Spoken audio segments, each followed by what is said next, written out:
Voy a empezar a grabar y vamos a empezar con el auxiliar.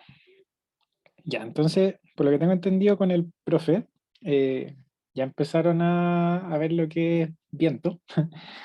Y esto es importante porque es cómo se mueve toda la atmósfera, lo que produce las lluvias, las nubes y todo. Entonces, lo que produce lo que ven aquí también en la imagen, los huracanes.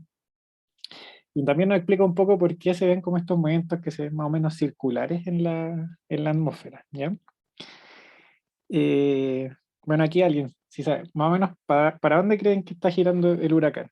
¿Está girando opción 1 en esa dirección o opción 2 al revés? ¿Alguien se la juega o alguien sabe? Bueno, aquí estamos, hay que pensar que estamos en el hemisferio norte, es un huracán. Así que en la 2, ya. No, está girando en la forma 1, ¿ya? ¿Y eso por qué? Porque los sistemas de estos de huracanes o los que son sistemas frontales también, que son los que traen la lluvia, por lo general, son correspondientes a lo que es una baja presión, ¿ya? Y como vamos a ver más adelante, una baja presión en el hemisferio norte se mueve en esta dirección, ¿ya? Y bueno, también pareciera ser que como que la nube se está concentrando hacia el medio hacia donde está como el centro de la baja. De ahí eso también vamos a ver por qué pasa, porque estos huracanes son más fenómenos de superficie, y eso hace que aquí en el centro haya una convergencia de viento, ¿ya? Los vientos tienden a entrar hacia la baja. En caso de que fuera una alta, tienden a salir. No sé si sea una alta, los vientos tienden a salir de la alta. Una divergencia. ¿Ya? Por eso es lo que vamos a explicar ahora un poco en el auxiliar. Entonces, ya primero, como resumen, vamos a ver lo que es la ecuación de movimiento. Ya es un diagrama de fuerzas, que es lo que hace que se mueva el aire. Ya las parcelas de aire que se muevan de acuerdo a las fuerzas. Entonces, aquí tenemos la ecuación de movimiento, que si se fijan tiene el término de aceleración, ya que es, bueno, estos que son como, esta U que se ve como media gruesa, lo único que indica es que es un vector, ¿ya? Eso es un vector, vector, vector, ¿ya? Cuando vean que es grueso es porque es un vector. Entonces, este sería el primer término, sería el término de aceleración, después tendríamos lo que es el término de Coriolis, que son las fuerzas aparentes o no inerciales. Luego tenemos lo que es el gradiente de presión, ¿ya? Gradiente de presión. Y bueno, los últimos son la gravedad y la fuerza de roce.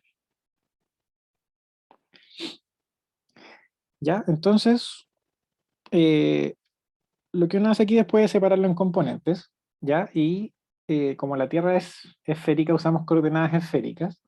Por eso aquí arriba yo les puse un torpedo más o menos de qué es lo que sale cuando uno separa esta derivada de la aceleración en componentes esféricas, ¿ya? Porque lo que uno tiene que derivar es tanto el vector u, que es u en i, b en j y eh, w, le vamos a poner, w en catongo, ¿ya? Lo que pasa es que uno deriva la variable u y aparte tiene que derivar ¿cómo se llama? El i tongo, el j tongo y el catongo, ¿ya? Entonces por eso es que salen todos estos términos aquí, ¿ya? Y eso lo hace en coordenadas esféricas. Entonces después, bueno, vemos un torpeo, no lo vamos a hacer aquí porque es mucha matraca y no es tampoco la finalidad del curso, es un más introductorio. Entonces se obtienen estas tres ecuaciones en los componentes x, y z aquí al final. ¿Ya? Donde aparecen en los términos que a la izquierda, esos términos que aparecen por la derivada de los itongos, jotatongo y catongo, y a la derecha aparecen los términos del gradiente de presión, Coriolis y fuerza de roce. ¿Ya? Bueno, la gravedad aparece aquí en el eje Z nomás porque es vertical. Y bueno, ya eso más que nada es una descomposición en los ejes. ¿Ya? ¿Ya por qué hacemos esto? Porque lo que necesitamos hacer es un análisis de escala, ¿ya? Porque a lo que a nosotros nos interesa estos movimientos mm, que, que se veían como en el huracán o los movimientos que traen la lluvia son movimientos de escala sinóptica, ¿ya? Como dice aquí a la derecha. Y las escalas sinópticas, bueno, para latitudes medias, que son las latitudes en las que se encuentra Chile, digamos 20 grados sur o 20 grados norte hacia los polos, ¿ya? Hasta los 60, 70 más o menos se pueden considerar bien estas aproximaciones. Entonces estas son las escalas que afectan los movimientos, ¿ya? Entonces tenemos unas escalas que son de velocidad vertical, bueno, el U es velocidad horizontal. El largo de estos sistemas, ya que más que nada en la atmósfera tenemos ondas, ¿ya? Entonces este largo vendría a ser lo que es el largo de una onda, que después la vamos a ver en unos mapas también que tenemos por ahí, les voy a mostrar cómo es una onda, cómo se ve. Tenemos una escala de profundidad, ya que sería una escala más o menos de altura, y bueno, esto otro que son variaciones de presión con respecto a la densidad y de tiempo, que el tiempo se calcula como el largo de esta onda por la velocidad, o sea, dividido en la velocidad, ¿ya? Porque tenemos que tiempo es distancia partido en velocidad. Ya es lo mismo ahí, solo que está en las escalas. Y el otro término importante es el parámetro de Coriolis, ¿ya? Que, a ver si lo vemos arriba. Si se fijan, sale de aquí del 2 omega cruz U, ¿ya? El término sale como 2 seno de la latitud, 2 omega seno de la latitud. Omega es la velocidad a la que gira la Tierra, ¿ya? Por si acaso. Y tenemos el F0, ya que es el para latitudes medias, que se considera más o menos en la mitad como en la mitad de las latitudes que les di antes, entre menos 20 y menos 60 ya se usa 45 grados, ¿ya? Y ese nos va a dar el parámetro de Coriolis para las latitudes medias, que es más que el que se usa casi siempre, que es día a la menos 4, segundo a la menos 1 sobre segundo, ¿ya? Ahora el parámetro de Coriolis también puede utilizarse para otras latitudes. Si quieren ser más específicos, el parámetro de Coriolis es 2 omega seno de la latitud. Entonces, si ustedes tienen una latitud, no sé, la de Santiago, pueden repasarla aquí y saber cuánto es el parámetro de Coriolis para Santiago, ¿ya? Entonces, en el análisis de escala lo que se hace es, tenemos las ecuaciones para el eje X y para el eje Y, ¿ya? Que son las que estaban en la diapositiva anterior.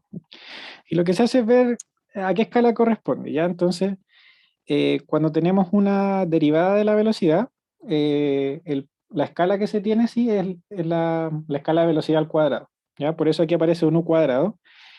Y, no, perdón. Lo que pasa es que la escala de aceleración, si se acuerdan, aceleración es metros sobre segundo al cuadrado, ¿cierto?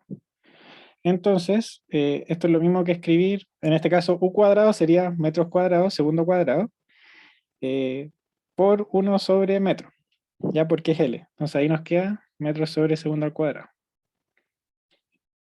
¿Ya? En el caso del parámetro de Coriolis, tendríamos en escala, tendríamos el 2 omega seno de la latitud, que vendría a ser el F0, por U, ya que sería la velocidad, que aparece aquí también, U o V, como son velocidades horizontales, vamos a asumir que ambas son de la escala de U. Luego en el término C, que aparece solo en la ecuación X, tenemos que es no es el parámetro, bueno, sí, el parámetro de Coriolis también, porque el seno y el coseno de 45 es lo mismo. Así que aquí la escala es F0 por W, que en este caso ya no es velocidad horizontal, sino que es velocidad vertical. Por eso se usa la escala W.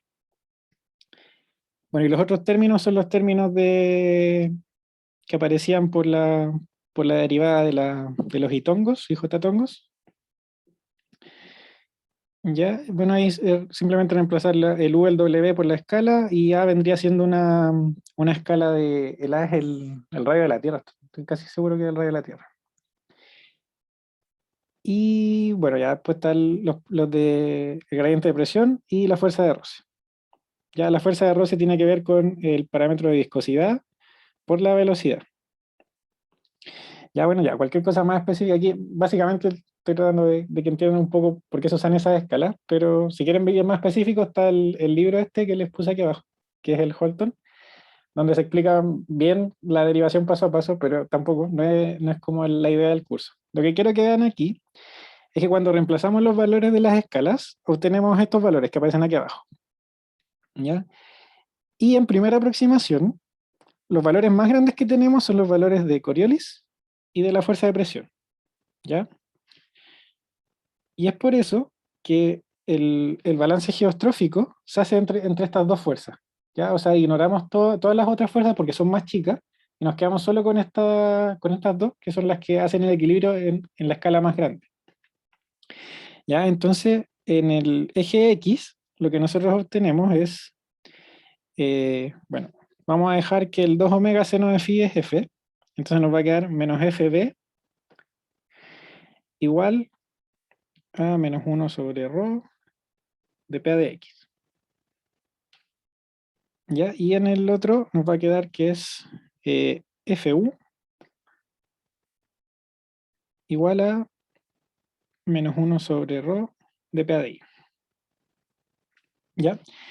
Y estas son las ecuaciones del balance geostrófico. ¿Ya? Entonces aquí lo que se le agrega es un viento, o sea, una velocidad meridional geostrófica y una velocidad zonal geostrófica. ¿Ya? Entonces estas son las ecuaciones de viento geostrófico. Bueno, para eso hicimos toda esta demostración matemática. Y ahora hay otra forma de escribirla, porque aquí hay un problema, y es que tenemos la densidad metida en la ecuación, ¿ya? Y la densidad siempre es difícil de medir. Entonces, lo que se puede hacer es hacer un intercambio de variables, y en vez de utilizar el gradiente de presión, se utiliza el gradiente de geopotencial, ya que vendría a ser este phi raro. Pero este phi lo único que es g por z, ¿ya? Por la altura geopotencial, ¿ya? Y en verdad, este phi con z son iguales si asumimos que g es constante, ¿ya? Pero si uno va al punto más específico, como g no es constante, ¿ya? Como g depende del radio, a medida que vamos subiendo en la atmósfera, el g va variando, va disminuyendo. Pero es casi constante en los valores que nosotros utilizamos. Entonces podríamos decir que phi igual a z. Entonces lo que quiero demostrarles aquí, bueno, es cómo se hace el cambio. Ya, si se fijan aquí arriba, nosotros tenemos las variables en estas derivadas, de p de x y de p de y. Si hay preguntas, me interrumpen nomás. Entonces, vamos a ver aquí. Nosotros tenemos de p de x, ¿ya? Y esto nosotros lo podemos reescribir como de p de z por dz de x. ¿Ya? Aquí, para no agregar un signo, lo que pasa aquí es que p con z desciende. A medida que nosotros aumentamos z, p disminuye. ¿Ya? Entonces, aquí estaríamos agregando un signo negativo que no deberíamos. Entonces, por eso le agregamos un signo negativo aquí adelante para que se cancele con esa variación de la presión. ¿Ya? Y si se acuerdan de la ecuación hidrostática, que teníamos que dp es igual a menos ρg de z, si la reemplazamos aquí por el dp de z sería menos ρg, nos queda que dp de x es igual a, este menos se nos iría con este menos, entonces nos quedaría ρg, a ver, espérame. Sí, porque dp de z sí ya, nos quedaría menos ρg por, sí, por dz de x. Ya, entonces ahora podemos pasar el ρ dividiendo, nos va a quedar 1 sobre ρ por dp de x, y eso va a ser igual a menos g de z, sería lo mismo que de phi. Si aquí le agregamos un d, nos queda ahí. Entonces nos quedaría menos de phi a de x. Ya, entonces aquí lo que pasa es que nos estaríamos deshaciendo del ρ. ¿Ya? Si se fijan ahora, este 1 sobre ρ de p de x, aquí en la ecuación de arriba, nos quedaría 1 sobre ρ de p de x. Entonces esto se transformaría todo esto en de phi a de x. ¿Ya? Entonces de aquí teníamos que era, ahora lo voy a escribir de nuevo, es bg igual a menos 1, no, este es positivo, menos 1 sobre ρf por dp de x. Y esto es igual, si lo reemplazamos acá, sería a... A ver, espéreme, estoy confundido con un signo. Aquí no está el signo, porque se había anulado con el de aquí arriba. Este menos, con este menos se anula. Entonces aquí nos queda positivo. Entonces nos va a quedar 1 sobre f por d phi de x. ¿Ya? Entonces ahora podríamos usar lo que es el geopotencial en vez del gradiente de presión. ¿Ya? Y aquí me va a faltar un poco de diapositiva, así que voy a tratar de achicar esto, porque quiero que vean la conversión también de...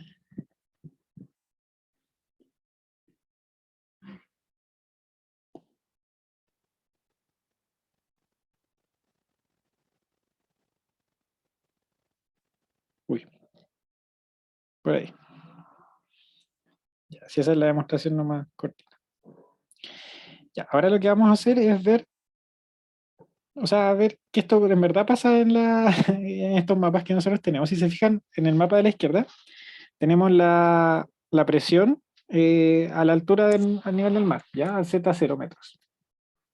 Y ahí al lado derecho tenemos la altura geopotencial a los 1000 hectopascales. Ya esto siempre va a ser así, porque cuando ustedes quieran ver un mapa de presión, tienen que decir a qué altura quieren saber cuál es el mapa de presión. ¿Ya? Entonces aquí todos los puntos de la grilla van a estar a 0 metros y nos van a decir esos 0 metros qué presión tenemos. En el caso de la altura geopotencial es al revés. Nosotros decimos qué presión queremos saber a qué altura está. Entonces, por ejemplo, aquí los 1000 hectopascales están a 200 metros sobre el nivel del mar, aquí están a menos 295. ¿Ya? Eso es lo que nos muestran estos mapas. ¿Ya? Entonces, vamos a ver primero en la parte de presión.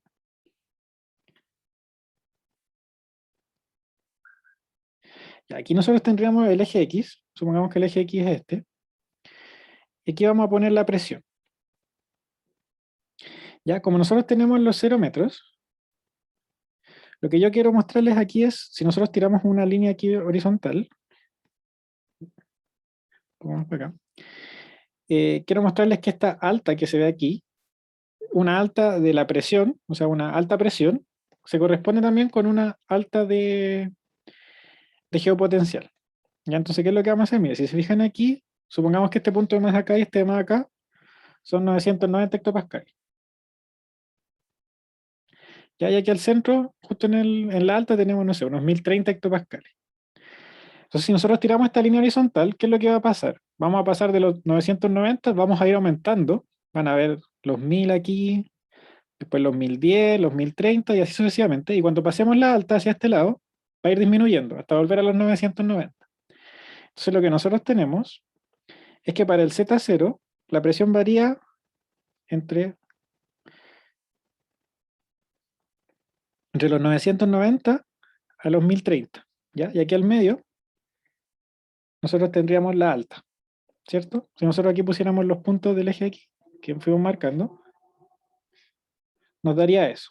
¿Ya? Y este contorno, ¿a qué corresponde? Al Z0, Z0 metros. ¿Ya? Si nosotros bajáramos, o sea, no sé, supongamos unos 50 metros, bajamos 50 metros, ¿qué es lo que pasa? En cada punto que nosotros tomamos, al bajar, la presión aumenta porque tenemos más aire sobre nuestras cabezas, ¿ya? O tenemos una columna de aire más grande o más profunda. ¿Ya? Entonces el Z50, ¿qué es lo que pasaría? En cada punto tendríamos más presión que en el Z0. ¿Ya? Entonces esta curva va a estar más pronunciada o va a estar más abajo que que la del Z0. Y si suponemos que estamos por sobre los 0 metros, 50 metros digamos, va a estar por arriba, ¿ya? Porque vamos a tener menor presión en cada punto. Y ahora vamos a convertir este mismo gráfico en el gráfico de Z. ¿Ya? Entonces aquí vamos a tener Z, aquí vamos a tener X, y aquí pongamos los mismos valores, menos 50, 0 y 50. Entonces, ¿cómo hacemos para calcular este gráfico? Tomamos una línea, supongamos que queremos calcular aquí el de los 1000. Tiramos una línea horizontal aquí y vamos a ir convirtiéndolo el gráfico. Entonces, vamos a tomar los puntos que intersectan. Ya, entonces, en el lado, al lado izquierdo, vamos a estar bajo de los 50, ¿cierto? Entonces vamos a partir aquí más abajo de los 50. Luego vamos a intersectar los 50, nos vamos a ir acercando hacia el 0, después a los 50, vamos a pasar los 50, y bueno, al revés es lo mismo, pero vamos a ir bajando. ¿Ya? Entonces, la curva que se obtiene es una curva donde el H estaría aquí al medio, ¿ya? Y este sería el de presión de 1000. Ahí. Voy a poner acá, presión 1000 hectopascales. ¿Ya? Entonces, ¿qué es lo que pasa? Que aquí arriba nosotros tenemos, o en el punto medio, donde nosotros aquí teníamos la alta presión, en el punto de acá nosotros vamos a tener una alta de geopotencial, o sea, vamos a tener 50 metros más que hacia sus laterales, donde tenemos menos 50, ¿ya? Entonces, no sé si se entiende bien, pero lo que, lo que quiero que vean es que una alta presión que nosotros tenemos en este mapa, se corresponde con lo que es una alta de geopotencial. Ya son similares, ¿ya? Entonces, eso es lo que nos permite hacer estos cambios de variables y poder utilizar el geopotencial o la presión, ¿ya? Ahora, ¿qué pasaría si tuviéramos los 1030 hectopascales, o supongamos unos 1010 para que no sea tanto? Eh, ¿Cómo sería la curva? ¿Ya? Y damos una línea horizontal. Estaría más abajo, ¿cierto? Partiría más abajo, iría por aquí. ¿Y eso por qué? Porque cuando nosotros tenemos más presión significa que nosotros estamos más abajo, ¿cierto? Y si tuviéramos la de los 990, pasaría por arriba, ¿ya? Entonces, esta de aquí abajo sería la P de los 1010 y aquí la de 990. ¿Ya? Entonces, esta alta de presión se corresponde con una alta de geopotencial, ¿ya? Bueno, y aquí la única razón por la que se ven al revés, porque esta está como hacia arriba y esta otra está hacia abajo, es porque la presión disminuye con la altura. Y ahí puse el gráfico con la presión con el eje invertido. ¿Ya? Pero eso. Ya, bueno, no sé si hay dudas, me preguntan nomás. Y ahora vamos a ver las circulaciones. Ya cómo se mueven los vientos en una alta y en una baja presión. Y esto va a depender si estamos en el hemisferio norte o en el hemisferio sur, porque el parámetro de Coriolis, como lo habíamos escrito, era 2 omega seno de la latitud. Y la latitud hacia el hemisferio norte va de 0 a 90 grados, y hacia el hemisferio sur va hacia los menos 90 grados. Entonces tenemos latitudes negativas y el seno de una latitud negativa va a ser negativo, mientras que una positiva va a ser positivo. Entonces nos va a cambiar el signo y eso va a cambiar la dirección del viento, a la dirección opuesta. Entonces, aquí pueden usar la regla de la mano derecha porque, bueno, es un producto cruz. Entonces tenemos que saber hacia dónde, o sea, cómo realizar este producto cruz para saber qué dirección tiene el viento.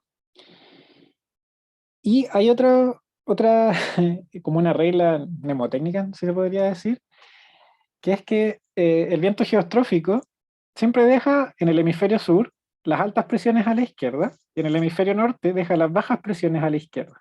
¿Ya? Entonces, ¿cómo podemos ver eso?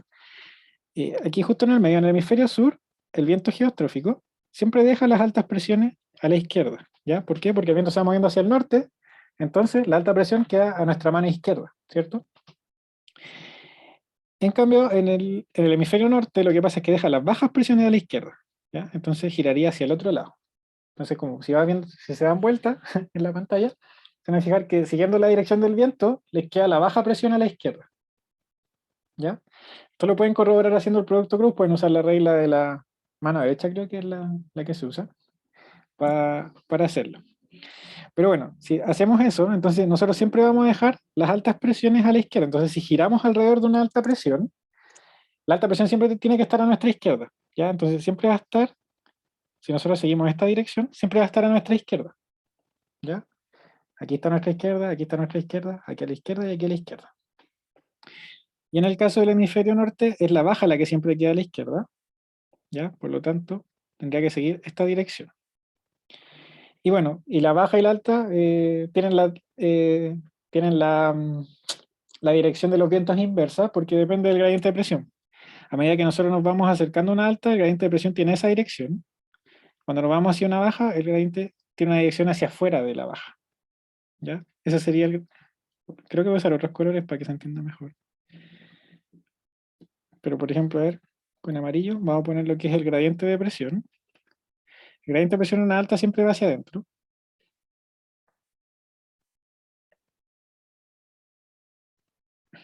Y en una baja siempre va hacia afuera.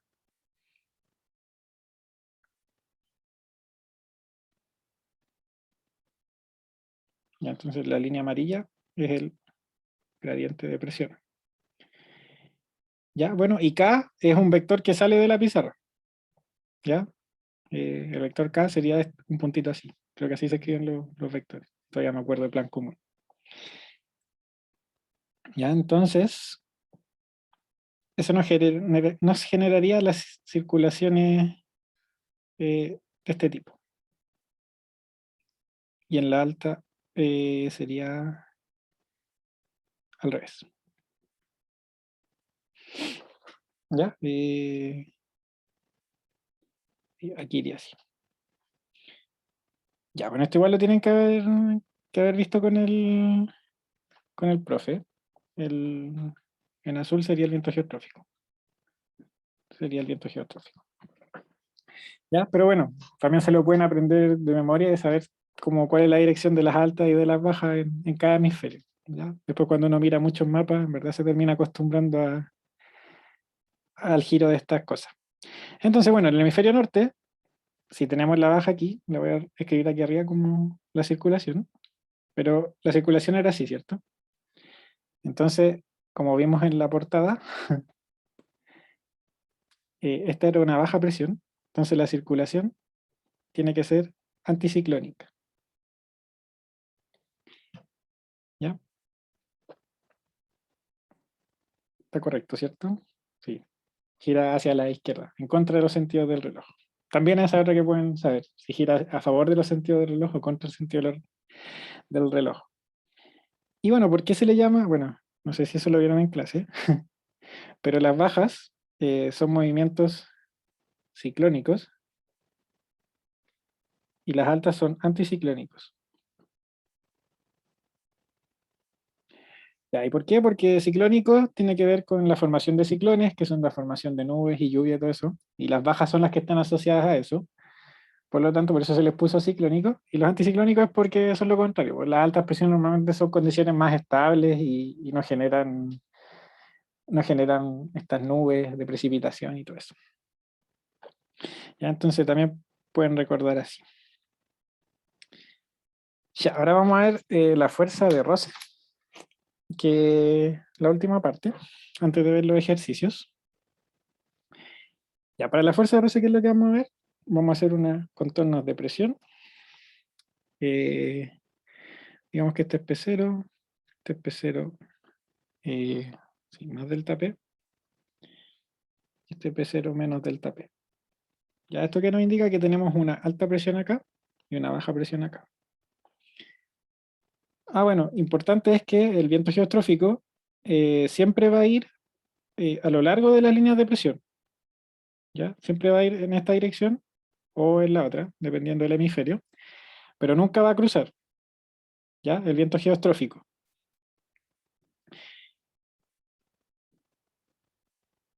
Y bueno, lo otro lo vamos a ver también más adelante, pero su magnitud depende si estas líneas negras están más juntas o más separadas. Si tenemos un gradiente así, con muchas líneas entre medio, significa que tenemos un cambio de presión muy drástico. Y ahí eso indica que el viento geostrófico va a tener mayor magnitud. Porque, si se fijan aquí, el viento geostrófico, o lo escribí aquí abajo, bueno, el viento geostrófico depende directamente del gradiente de presión. Si el gradiente de presión es más grande, el eje va a ser más grande en el eje X. Y si el gradiente de presión en el eje Y es grande, el viento en la componente U va a ser más grande. Ya, entonces aquí vamos a ver lo que era el roce. Ya, entonces aquí nosotros tendríamos primero, supongamos que la partícula está aquí, esta va a ser nuestra parcela de aire. ¿Ya? El gradiente de presión siempre va. Esperen, me equivoqué, aparece aquí arriba. Sí, el gradiente de presión va de la alta a la baja. ¿Ya? ¿Por qué? Porque el viento está siendo empujado desde la alta hacia la baja. ¿Ya? Aquí me equivoqué. Los vectores amarillos son todo al revés. Ya, después lo corrijo y cuando se lo suba, ¿ya? Pero los vectores amarillos son todos al revés.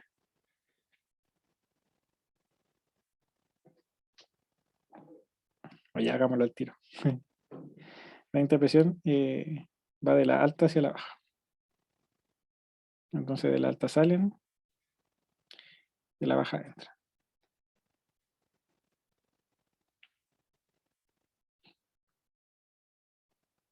¿Ya eso por qué? Porque el viento es empujado desde la alta hacia la baja. Y ahí creo que estamos. Ya, entonces esta sería nuestra fuerza de presión. Luego, la fuerza de presión, como vimos antes, está compensada por la de Coriolis. ¿Ya? Por la fuerza de Coriolis. Y el vector geostrófico es el viento resultante del producto cruz entre estas componentes, ¿ya? Que sería en el hemisferio sur. Vamos a ver aquí. Ah, bueno, sí, le puse aquí el hemisferio sur. El viento geostrófico se iría hacia bueno, hacia en esa dirección. Y si recuerdan, siempre deja las altas presiones a la izquierda. ¿Ya? En este caso también. Si miran el vector geostrófico van o siguen la dirección del vector geostrófico, se van a dar cuenta que les queda la alta a la izquierda. Ya, entonces, ¿qué es lo que pasa cuando nosotros agregamos roce? El roce es una fuerza que se opone. eh, la fuerza de roce es una fuerza que se opone al, al movimiento del aire. ¿Ya? Es una fuerza que se opone al movimiento en verdad de todo. Pero ¿qué es lo que pasa aquí? Que nosotros necesitamos que haya un equilibrio entre las fuerzas. ¿Ya? Entonces, entre la fuerza de presión, la fuerza de roce y la de Coriolis debería haber un equilibrio, que en este caso no se estaría cumpliendo porque la fuerza de roce estaría agregando una componente horizontal, si lo podríamos decir, y que no se compensa por nada. ¿Ya? Entonces entendería haber una fuerza que no está compensada en ese sentido. Entonces, ¿qué es lo que pasa? La fuerza del gradiente de presión no puede cambiar su dirección debido a que depende de dónde está la alta y dónde está la baja. Entonces sí o sí siempre va a estar en esa dirección. Pero la fuerza de Coriolis sí puede cambiar su dirección. Ahí. ¿Ya?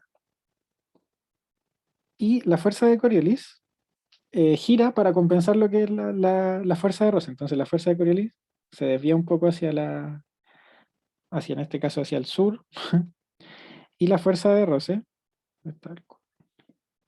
la fuerza de Rosse quedaría en la otra dirección. ¿Ya? Entonces, ¿qué es lo que pasa ahora? Que la fuerza de Coriolis y la fuerza de Rosse, ambas compensan en su componente vertical a la de presión, y la de Coriolis con la de Rosse compensan sus componentes horizontales. ¿Ya? Entonces, la suma de los vectores de la fuerza va a sumar cero. ¿Ya? ¿Y eso qué hace? Que el viento geostrófico se desvíe, ¿ya? Porque el viento geostrófico eh, ya no se mantiene en esa dirección, debido a que cambió la fuerza de Coriolis. El viento geostrófico se desvía hacia las bajas presiones. ¿Ya? Entonces, en presencia de roce, el viento geostrófico se desvía cruzando las isóbaras. eh, bueno, ahí ya deja de ser viento geostrófico, en verdad. Esto ya es lo que se llamaría un viento real. Se desvía hacia las bajas presiones y disminuye un poco su velocidad, porque el roce, bueno, también disminuye la velocidad. Entonces, ahora el viento geostrófico que antes, eh, bueno, en el hemisferio sur era, bueno, la alta hacia allá y la baja al revés.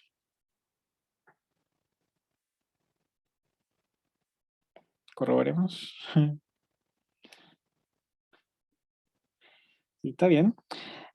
En presencia de roce, va a cruzar las isóbaras. Entonces, en una baja, el viento aquí entraría hacia la baja, ¿ya? Generando lo que era la convergencia que les decía al principio. Y en una alta, el viento saldría, ¿ya? Produciendo divergencia hacia afuera. ¿Ya? Entonces, este sería el viento real, ¿ya? Ya nos dejaría de ser viento geostrófico y esto sucede en la superficie, ¿ya? Donde hay roce. Cuando nosotros subimos ya sobre los 1000 metros, deja de ser tan efectivo el roce, ya que sí lo es en superficie, ¿ya? Ya bueno, y eso es más que nada de la materia. Y ahora vamos a ver un poco los ejercicios que son más que nada de mapas. ¿Ya? Aquí vamos a ver el morado. Y aquí nos piden determinar las zonas donde se ubican las altas y bajas. Luego dibuje los vectores de viento geostrófico en los puntos marcados, ya en las estrellitas que se ven aquí. Nos piden que el largo del vector sea proporcional a la magnitud del viento. Ya, bueno, primero que nada vamos a identificar los centros de altas y bajas. Y ahí este mapa, ¿qué es lo que nos muestra? Nos muestra la altura geopotencial de los 500 hectopascales, ese es el Z500. Z500 es la altura geopotencial para la presión de 500 hectopascales. Y esto es para el día 8 de octubre del 2021. Ya tenemos aquí los colores de la altura geopotencial, pero también están escritos en los contornos. Entonces, si se fijan, los colores rojos nos indican que tenemos una mayor altura y los colores azules que tenemos una menor altura. Los centros de o las altas y bajas presiones se ubican en los centros cerrados, ¿ya? Entonces, por ejemplo, aquí, justo frente a las costas de Chile, tendríamos una baja presión, ¿ya? ¿Por qué? Porque si se fijan, los colores azules nos están indicando que la presión va disminuyendo a medida que nos acercamos al centro. Voy a borrarlo. Y bueno, los contornos están cada 25 hectopascales, creo. Entonces, si se fijan, vamos de 5.700, esta línea que donde está, casi donde está la estrella, bajaría a 5.625, 5.000, no, 5.675, 5.650, 5.625, 5.600 estaría terminando más o menos, ¿ya? Que sería la línea que está aquí abajo también. Después empieza a aumentar la presión a medida que nos vamos acercando al sur, pero este sería un centro de baja presión. Luego este amarillo de aquí, no se nota tanto, pero este sería un centro de alta presión. ¿Ya? También son contornos cerrados, por lo tanto eso nos indica que son unos centros.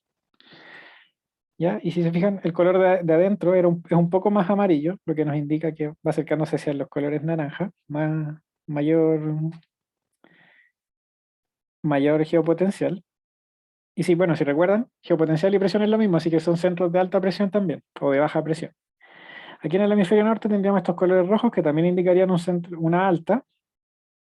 Aquí también tendríamos una alta aquí.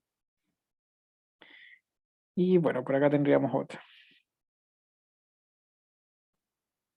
¿Ya? Ahí están identificados casi todos los centros. Bueno, aquí no los quiero agregar, pero se supone que aquí dentro también tienden a haber algunos centros, pero no están los contornos cerrados, por lo tanto no los voy a poner. Y bueno, más adelante aquí van a ver que estas son dorsales y estas son vaguadas, pero eso son terminología que vamos a ver un poquito más adelante. Ya, ahora, ¿qué nos pedían? Dibujar los vectores de viento geostrófico en los puntos marcados y el largo debe ser proporcional a la magnitud. Y así se acuerdan un poquito antes, les dije que la magnitud dependía del gradiente de presión. Y el gradiente de presión sabemos si es mayor o menor de acuerdo a qué tan juntas están las isoipsas o las isóbaras. En este caso son isoipsas porque es de geopotencial. Nos partamos con la primera estrella. Si se fijan, los contornos están juntos, pero no tan juntos como en esta zona, ¿cierto? Entonces aquí tendríamos un viento no tan grande, ¿ya? Lo vamos a dibujar ahí más o menos, y tiene que seguir los contornos de presión. No puede cruzar los contornos de presión porque estamos viendo viento geostrófico. Más encima estamos en altura, Z500, así que tiene que ser geostrófico. ¿Ya? Alrededor de la baja, oh, perdón, eh, tenemos que ver siempre de dejar las altas presiones a la izquierda. ¿Ya? Entonces, en la estrella, si se fijan, nosotros tenemos presiones, colores más cálidos hacia arriba, por lo tanto tenemos más presión aquí arriba y menos presión aquí abajo. Entonces el viento aquí, para dejar las altas presiones a la izquierda, tendría que moverse hacia el este. ¿Ya? Y así tenemos que verlo en todas las estrellas, en todos los puntitos de la estrella. Ya en el caso que tengamos una baja o una alta y sabemos cómo circulan, podemos simplemente dibujarlo. ¿Ya? Entonces aquí en la estrellita el viento iría hacia arriba y sería más o menos de la misma magnitud que el que dibujamos antes. ¿Ya? Porque los contornos no están, de hecho, un poquito más juntos, así que el viento debería ser un poco más fuerte. ¿Ya? Ahora aquí arriba, en el hemisferio norte cambia, recuerden. en vez de dejar las altas presiones a la izquierda, quedan las altas presiones a la derecha, o las bajas presiones a la izquierda. ¿Ya? Entonces, aquí arriba tenemos los contornos bien juntos. Entonces, para dejar las altas presiones a la derecha, el viento tendría que ir hacia el sur. Y como están un poco más juntas, lo vamos a hacer un poco más largo, sin cruzar las isóbaras. Ya, aquí lo mismo, tendríamos que dejar las altas presiones a la derecha y los contornos están más o menos separados, entonces el viento no sería tan fuerte. Y la última nos falta aquí arriba. Y bueno, lo mismo, tenemos bajas presiones acá y unas altas presiones hacia la derecha. Por lo tanto, y el viento aquí también junto, así que aquí lo vamos a hacer más largo. Nos daría un viento así. ¿Ya? Esa baja la vamos a borrar. ¿Ya? Y ahí tendríamos lo que sería una estimación o de la dirección más que nada de los vientos geostróficos. ¿Ya? ¿Hay alguna duda aquí? En verdad, esta parte del curso se trata de identificar altas, bajas y calcular viento. Ahora, si tienen una intuición de cómo va a ir el viento, después cuando hagan los cálculos les va a ser más fácil. Por eso hago esto. Ya. Ya, ahora nos piden determinar la magnitud y la velocidad en el punto señalizado. ¿Ya? Para eso tenemos que recordar que un grado de latitud y longitud, aquí en latitudes medias, de aproximadamente 111 kilómetros. ¿Esa baja de presión en Chile? ¿El anticiclón? No. El anticiclón, como vimos, le puse arriba, es una alta presión. ¿Ya? Y el anticiclón del Pacífico está en superficie más que nada. ¿Ya? Si hubiéramos visto el mapa de los 1000 hectopascales, quizás se hubiera visto. Pero aquí estamos viendo en 500 hectopascales y esta es una baja, por lo tanto ese no es el anticiclón. Además, el anticiclón normalmente, si tuviéramos la carta de superficie, se ubicaría más o menos en esta zona. ¿Ya? Y giraría al revés, giraría hacia allá.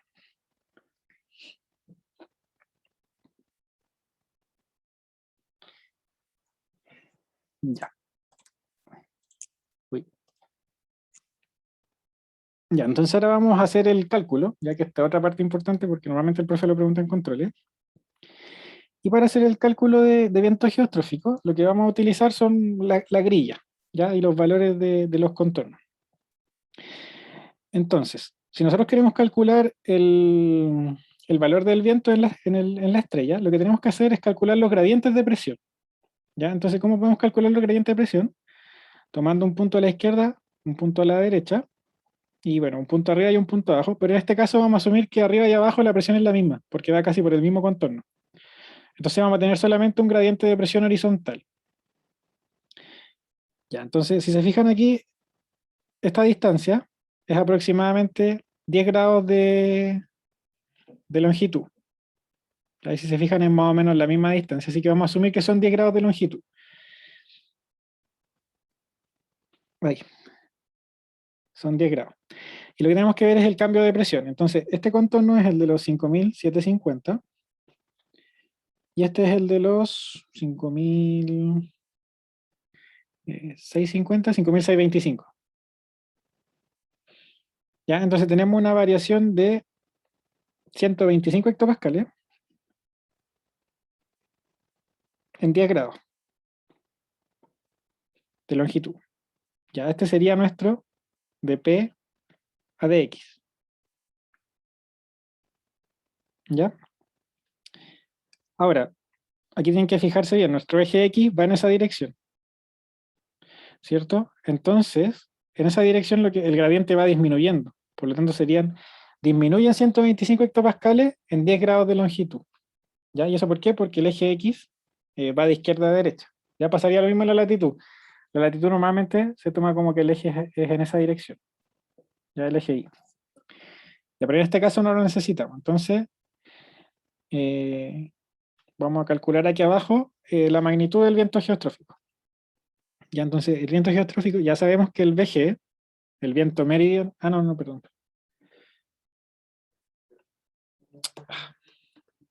Vamos a escribir primero las ecuaciones de viento geostrófico, ¿ya? Para hacerlo bien.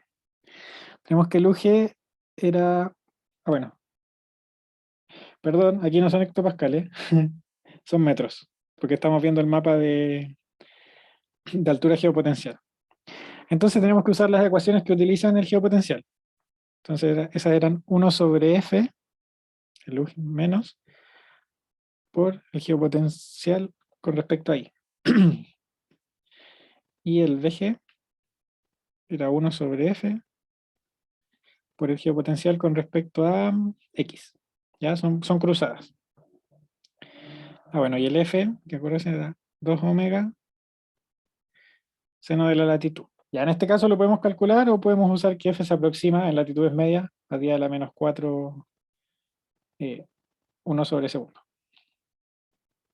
¿Ya?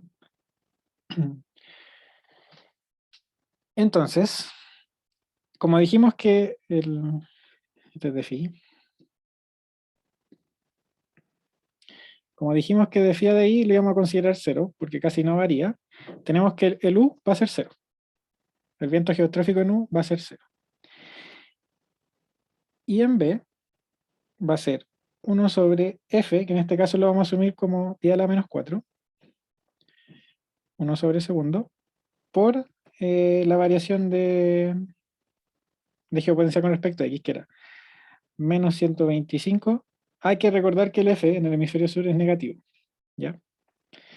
Menos 125 metros sobre 10 grados de longitud,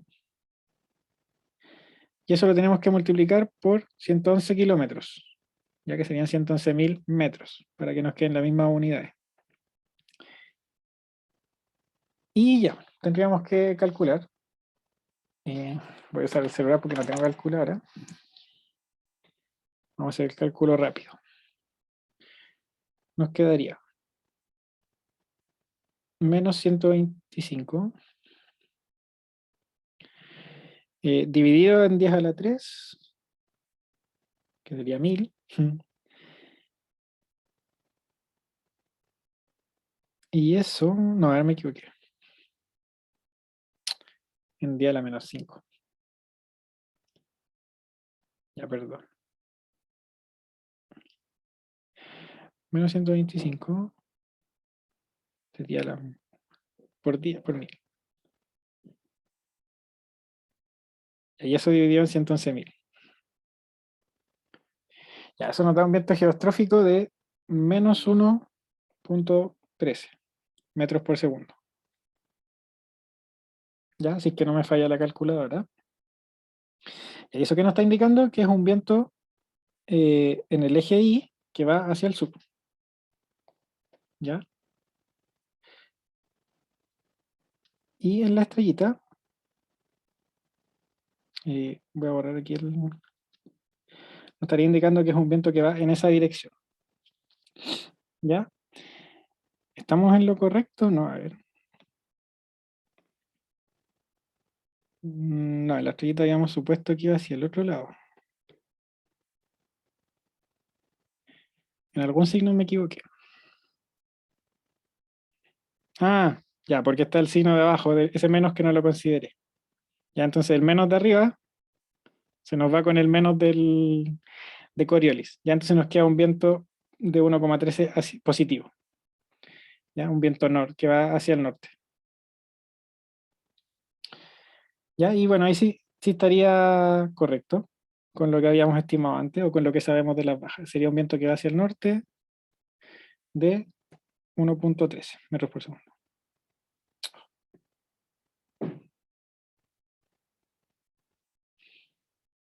¿Ya? Bueno, aquí la dirección la podemos ver básicamente en el gráfico. Si no, lo que habría que hacer es un cálculo vectorial para ver la dirección, como vamos a hacer en este caso. Ya nos piden lo mismo para este otro punto. Entonces, ¿qué es lo que vamos a hacer también? Ya vamos a acercar. eh, bueno, vamos a tomar la misma distancia que tomamos antes.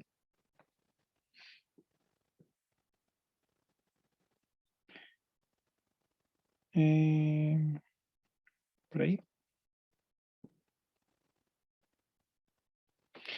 Y ahí tenemos que, acuérdense que esto eran 10 grados, 10 grados de longitud. Y bueno, vamos a tomar aquí este naranja y esta calipso. La calipso son 5.625 y la naranja son 5.650, 5.007, 5.725. ¿Ya? Entonces tenemos que el gradiente de geopotencial con respecto a X, en este caso, también va disminuyendo. ¿Ya? Entonces es de menos 100 metros en 10 grados. ¿Ya? Pero ahora también tenemos una variación en el eje Y. ¿Ya? Entonces ahora vamos a tener que hacer lo mismo para el eje Y. En este caso podríamos tomar la mitad del recuadro para que no nos quede tan... Y entonces lo ponemos ahí más o menos centrado. Ya por ahí es igual esto es al ojo, ¿ya? Así que vamos a tener una variación de, en este caso es 5.750 y aquí abajo es 5.600. ¿Ya? Entonces el gradiente con respecto a I es de, aumenta 150 metros en, como lo hicimos en la mitad, 5 grados. ¿Ya? Esto sería entonces nuestro gradiente. Ya creo que es un poco más de 5 grados, pero bueno, para el cálculo no nos va a afectar mucho. Ya entonces vamos a hacer lo mismo que hicimos antes, utilizando estos gradientes ahora. Vamos a copiar esta fórmula.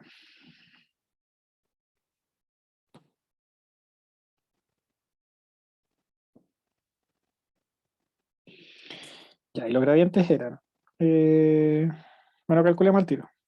QG va a ser menos 1 sobre 10 a la menos 4, 1 sobre segundo, por el gradiente con respecto a I, 150 metros en 5 grados. Sería 150 metros en 5 grados por 111.000 metros. ¿Ya? Voy a anotar el otro y de ahí hacemos el cálculo. Esto puede ser negativo. Esto sería 1 sobre 10 a la menos 10 a la menos 4, 1 sobre segundo, y el X era menos 100 metros en 10 grados.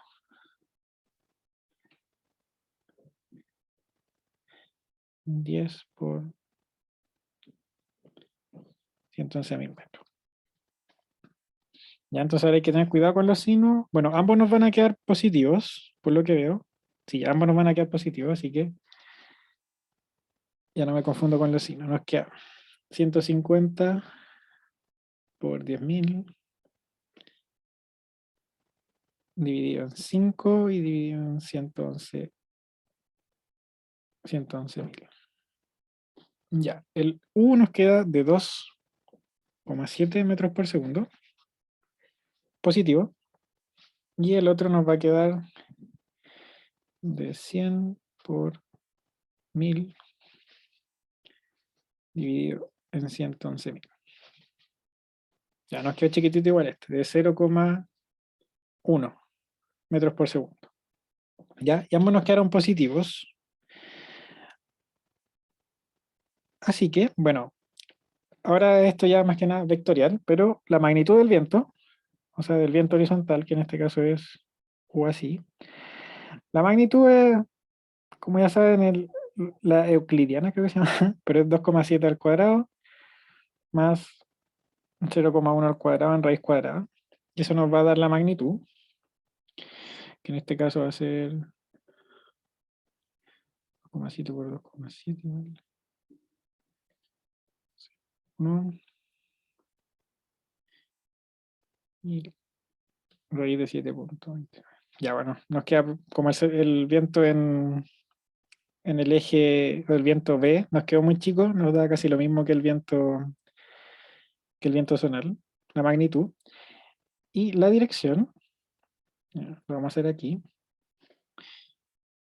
Bueno, es que la dirección también nos va a pasar lo mismo, pero les voy a mostrar cómo se hace matemáticamente. Entonces lo que tendríamos nosotros es, tendríamos un U positivo de 2,7 y un B positivo de 0,1.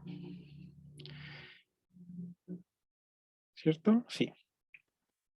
Entonces esto nos va a dar un vector, algo así como esto, y tendríamos que calcular este ángulo, ya que le voy a poner θ, ya porque el viento, bueno, lo voy a hacer aquí rapidito, pero el viento nosotros tenemos las direcciones norte-sur, este y oeste, o west.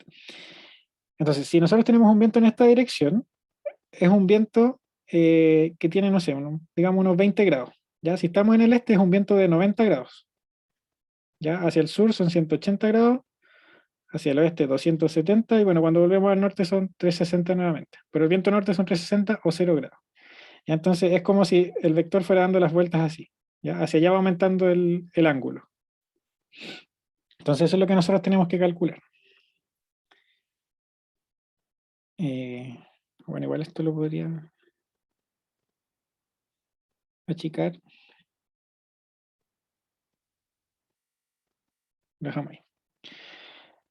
Entonces, ¿cómo calculamos ese ángulo? Bueno, es básicamente la tangente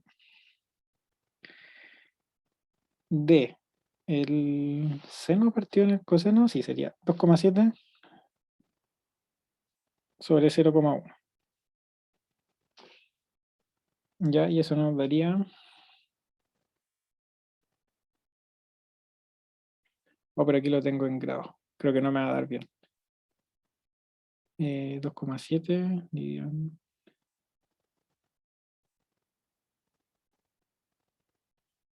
ya, no estoy seguro, pero cuando hagan este cálculo debería darles algo cercano a los 90 grados. ¿Ya? ¿Por qué? Porque nosotros tenemos que el viento es casi pura dirección en U. ¿Ya? Y si nosotros lo dibujamos acá, sería un viento que va siguiendo las isobaras, más o menos en esa dirección. ¿Ya? Si se fijan, es casi horizontal hacia el este. Y bueno, como recuerdan, si tenemos las altas presiones aquí arriba y las bajas presiones aquí abajo, dejamos las altas presiones a la izquierda. ¿Ya? Entonces el viento así está correcto. ¿Ya? Pero sería un viento casi horizontal. En este caso, pues la aproximación puede ser, quizá si hubiéramos hecho bien el cálculo bien preciso, nos hubiera dado un poco más de viento vertical, o sea, de viento no vertical, sino que meridional, que hubiera sido algo así. Ya, pero en este caso nos dio muy pequeñito, quizás por la estimación que hicimos. Pero esa sería la fórmula. Aquí usan la tangente, bueno, el arco tangente, la verdad. Es la tangente a la menos una.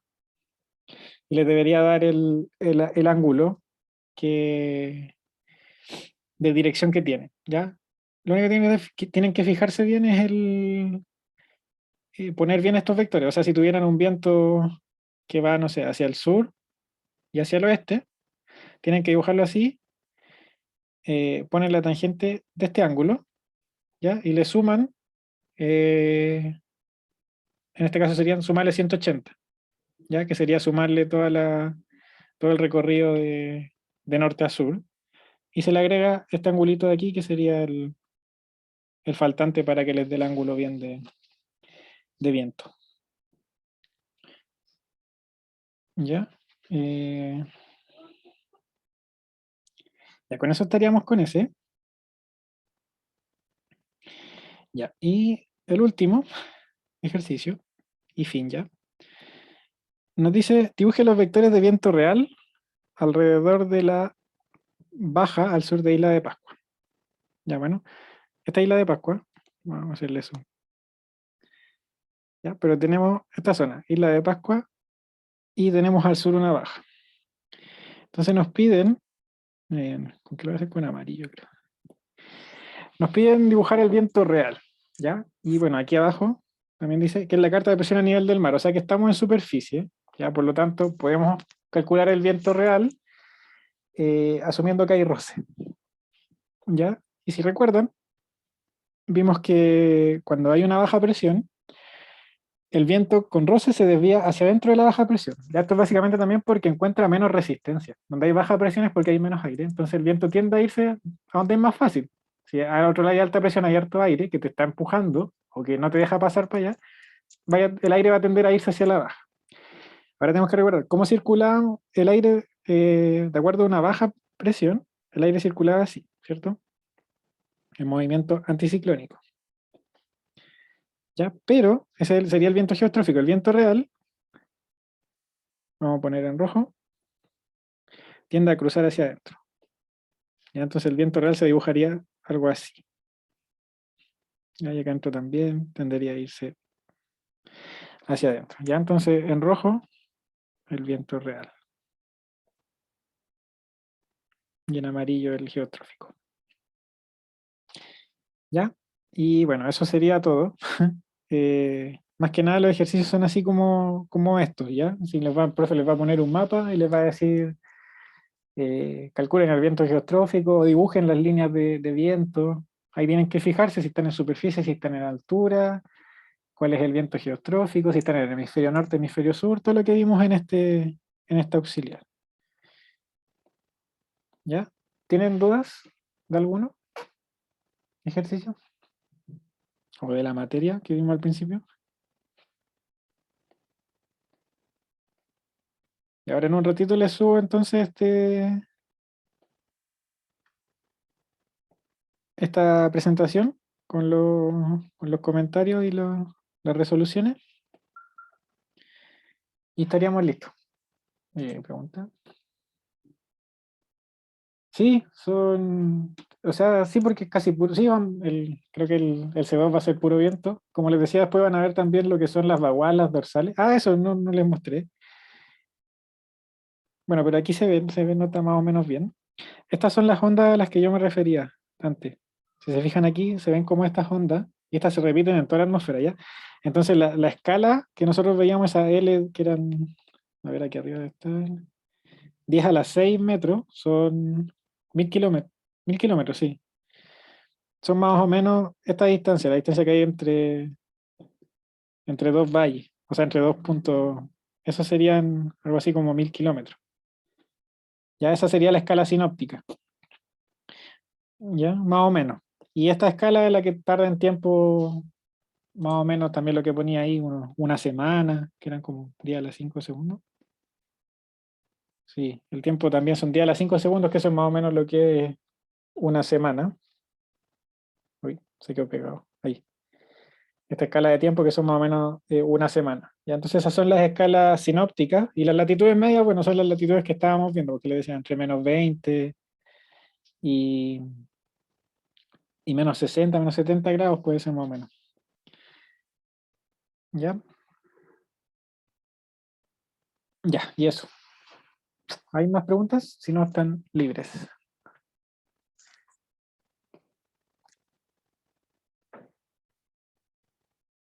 Sí. Ya voy a dejar de grabar.